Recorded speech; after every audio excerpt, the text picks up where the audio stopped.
definite integration. Okay, at fourth point we discussed about the basic properties of definite integrals, and at fifth point I am going to give you some basic problems which we can solve using substitution property, substitution method basically. Okay, after discussing these basic problems using substitution method, I am going to give you some more properties related to definite integrals which we can prove using this particular substitution method. Okay, already we did many problems in indefinite integration using this substitution method. Now we are going to solve definite integration problems. Okay, have a look here. Integral 2 to 3 log x to the base e by x dx. What is the value? Since we are at definite integration, the result is simply a value, whereas at indefinite the result is a function. Okay, right. Now to solve this, you just take log x to the base e as some t. Take log x to the base e as t. If log x to the base e as t, then you just do differentiation on both sides. See, derivative of this log x to the base e is 1 by x dx is equals to dt. Okay, we know these two steps actually. Substitution లో problem solve చేయాలంటే ఈ two steps రాయాలనే విషయం మనకు తెలుసు. But మనం ఈ substitution అనేది ఎక్కడ యూజ్ చేస్తున్నాం ఇక్కడ? We are using substitution method now at definite integration. So for this definite integration, so some substitutions తీసుకోవడంతో పాటు dx ని in terms of t తో చేంజ్ చేయడంతో పాటుగా we need to think about these limits also. We need to change the limits also. Okay, now we are going to convert complete problem in terms of t from x.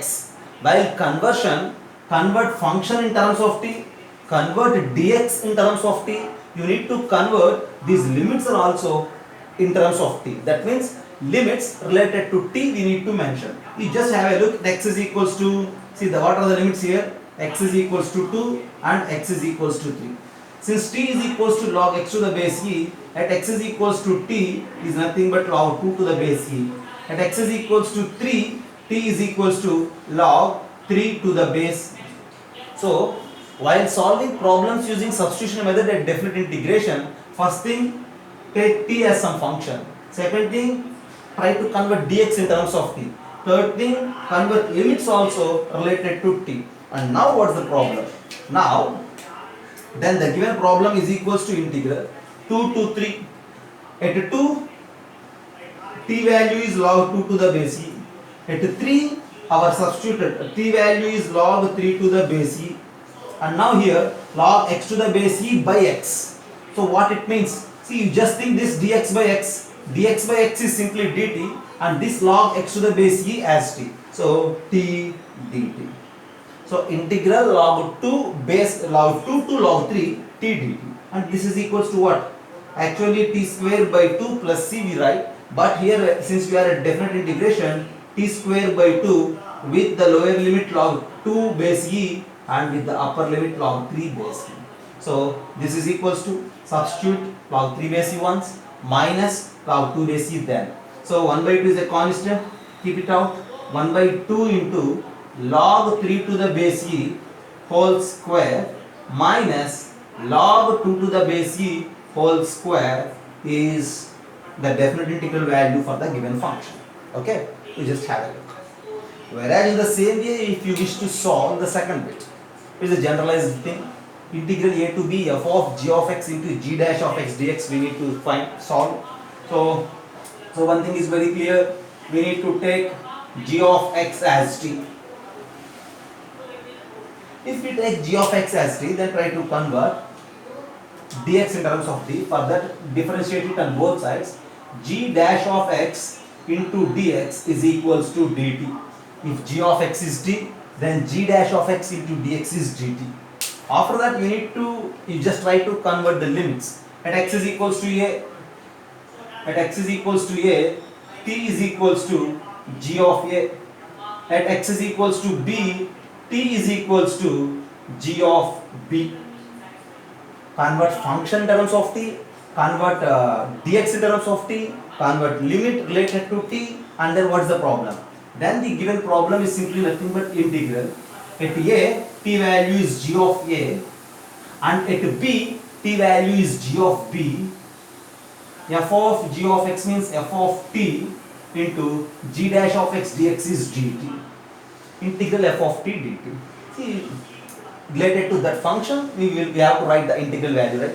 Or suppose if you say integral f of t as some capital F, okay? If integral small f is some capital F, if you say, then your answer is capital F of t with the limits g of a and g of b.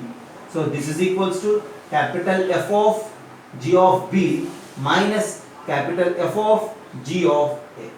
This is the generalized way to answer these type of definite integration problems using substitution method.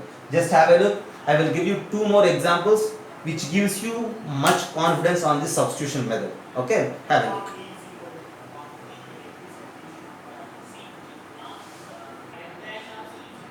So next problem. See, I is equals to integral 0 to infinity e power minus x into x power n minus 1 dx. See, e power minus x into x power n minus 1 dx value is some I. Then we need to find integral 0 to infinity e power minus lambda x into x power n minus 1 dx. So this is given as I, and we are going to find this value. That means we are going to find this value in terms of I. That's what we need to do. So to do this, we are using substitution method. So see, look this function. Here we have e power minus x and here we have e power minus lambda x. So you just take, first of all, take lambda x is equals to t. Take lambda x is equals to t. By taking lambda x as t, you just try to convert complete problem in terms of t now. Okay. Lambda x is equals to t, right? If lambda x is equals to t, then just apply differentiation on both sides. We have lambda dx is equals to dt, right? Okay. Lambda is a constant, for x it is dx and dt. So lambda x is equals to t. They converting dx in terms of t. And the next thing is we need to convert the limits. Okay. So at x is equals to 0. At x is equals to 0, t also will become 0 because 0 into lambda is 0. And in the same way, at x is equals to infinity, t also will become infinity because lambda into infinity is infinity. You just treat that lambda as a positive quantity now. Okay, right. See, conversion of limits in terms of related to t, conversion of the problem related to t, then, so with that limits, then integral 0 to infinity e power minus lambda x into x power n minus 1 dx will become, this is equals to integral 0 to infinity e power minus lambda x is t, so minus t, into x power n minus 1. Lambda x is t, x is what? T by lambda to the power n minus 1 into dx. Dx is again what? Dt by lambda. And now just observe this. In the denominator lambda power n minus 1, here in the denominator lambda, if you multiply it becomes lambda power n. So you just write that lambda power n out. 1 by lambda power n into integral 0 to infinity e power minus t into t power n minus 1 dt. And now just have a look at this. Integral 0 to infinity e power minus t into t power n minus 1 dt is simply nothing but this given I value, right? Just it is, variable is different. Already we discussed about the change of variable property or dummy variable property. Either it is x or it is t, no problem, right? E power minus x into x power n minus 1 dx is equals to e power minus t into t power n minus 1 dt. So this is I. So this is equals to 1 by lambda power n into I. 1 by lambda power n into I. So finally what is its answer? This answer is equals to I by lambda power n. Okay, there is the problem. In terms of I we need to answer. So our answer at the end is simply nothing but I by lambda power n. That's it. Okay, just have a look. I will give you one more problem. So integral 0 to 100 f of x dx is a, and now it is sigma r running from 0 to 100. Integral 0 to 1 f of r minus 1 plus x dx we need to find. First of all, you just split this sigma. Okay, so sigma is simply nothing but summation. You need to replace r with 0 to 100 1 by 1. Okay, so this is equals to this sigma notation. This is already given. Okay, you just keep aside and now think about this sigma. This sigma notation is equals to, yeah, integral 0 to 1, take r is equals to 0. If you take r is equals to 0, you will get x minus 1 dx plus integral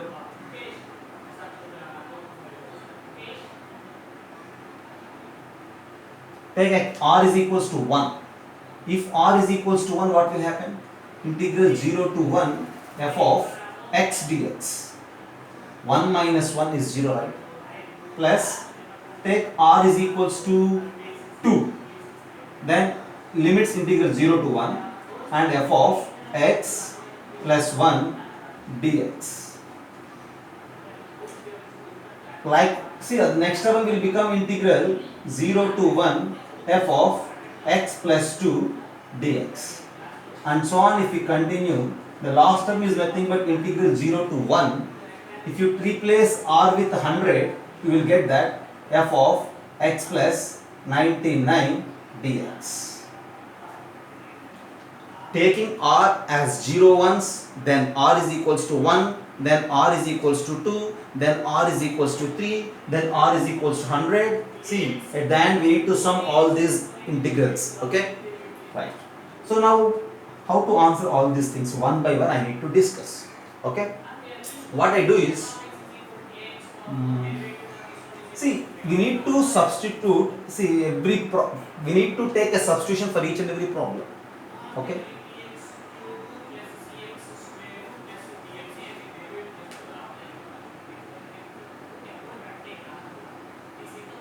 just a minute. See, instead of r running from 0 to 100, you just simply change the problem. Integral of 1 to 100, you just take it as integral sigma r running from 1 to 100 integral 0 to 1. Okay, so if r running from 1 to 100, then you don't get this term. Then this is your problem, right? R value 1, 0 to 1. R value 2, 2 minus 1 is 1, f of x plus 1 dx, like that. Now I am going to think about each and every integral now. Okay, so this integral 0 to 1 f of x dx, don't disturb this. And now try to think about this second one. Okay, so integral 0 to 1 f of x plus 1 dx. For this problem, I am going to take this x plus 1 as some, you say some t. If I replace x plus 1 as t, just look here. Take x plus 1 is equals to t, then dx is equals to dt. What to say about the limits? X is equals to 0, t will become 1. X is equals to 1, t will become 2, right? Okay, so limits also will change. Since x is changing here, x is from 0 to 1. x0, x1. Corresponding to this, we have t is equals to 1 and 2, because we need to add 1 for these two. So now the problem will nothing but integral 0 to 1 f of x plus 1 dx will become integral 1 to 2 f of tt dt. This second bit. And now you just think about this third bit. What is the third bit? Integral 0 to 1 f of x plus 2 dx, third integral. Oh, here you just take x plus 2 as some y or some t, no problem, right? X plus 2 as some t. If x plus 2 is some t, again dx is equals to dt. Then what you say about the limits? At x is equals to 0, t will become 2. At x is equals to 1, t will become 3. Then this is equals to integral 2 to 3, right? Integral 2 to 3 f of t dt. So likewise we need to convert each and every integral as some f of t dt, f of t dt, f of t dt. You just think about the last bit. Integral 0 to 1 f of x plus 99 dx. Integral 0 to 1 f of x plus 99 dx. Now this time you just take x plus 99 as t, then dx is equals to dt. So think about the limits. If x is equals to 0, t is equals to 99. If x is equals to 1, t is equals to 100. Then the problem will become integral 99 to 100 f of t dt. So this last term will become integral 99 to 100 f of t dt. Once if you observe everything, so totally sigma r running from 1 to 100 involves with 100 integrals, 100 terms. First term is 0 to 1 f of x dx, okay. Second term is integral 1 to 2 f of t dt. Third term is 2 to 3 f of t dt. And that 100th term is 99 to 100 f of t dt. So meanwhile every term is simply nothing but integral of like 2 to 3, 3 to 4, 4 to 5 you will get. So now write everything and add everything, at the end you will get the answer. First of all have a look, and then I will erase this part and then I do.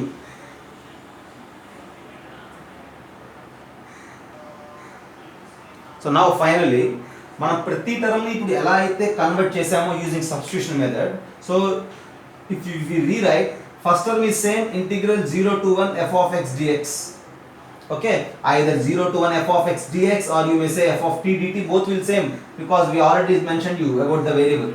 And the next thing, 0 to 1 f of x plus 1 dx will become 1 to 2 f of t dt. Then the next term will become integral 2 to 3 f of t dt. Next term will become integral 3 to 4 f of t dt. Like that if we continue, last term is integral, see before that we have 98 to 99 f of t dt, and the last term is 99 to 100 f of t dt. See, మన fourth point లో ఏవైతే basic properties discuss చేసామో ఆ basic properties ని substitution method ని use చేస్తూ solve చేసే problems ఇవన్నీ. At the end if you observe, you just leave about thinking of the dumb variable x, t, everything will same. This is 0 to 1, this is 1 to 2, this is 2 to 3, 3 to 4, 98 to 99, 99 to 100. We have a chance to summate all these things. So since integration is nothing but summation, you just summate all these things and then write it as integral 0 to 100 f of x dx. And this integral 0 to 100 f of x dx is simply nothing but a as given. Our answer at the end is a. So this 0 to 100 f of x dx is equals to the sigma r running from 1 to 100 integral 0 to 1 f of r minus 1 plus x dx. So this problem helps us to understand the way of using substitution method, as well as it gives you some practice for the basic properties of definite integrals. Okay, just observe everything.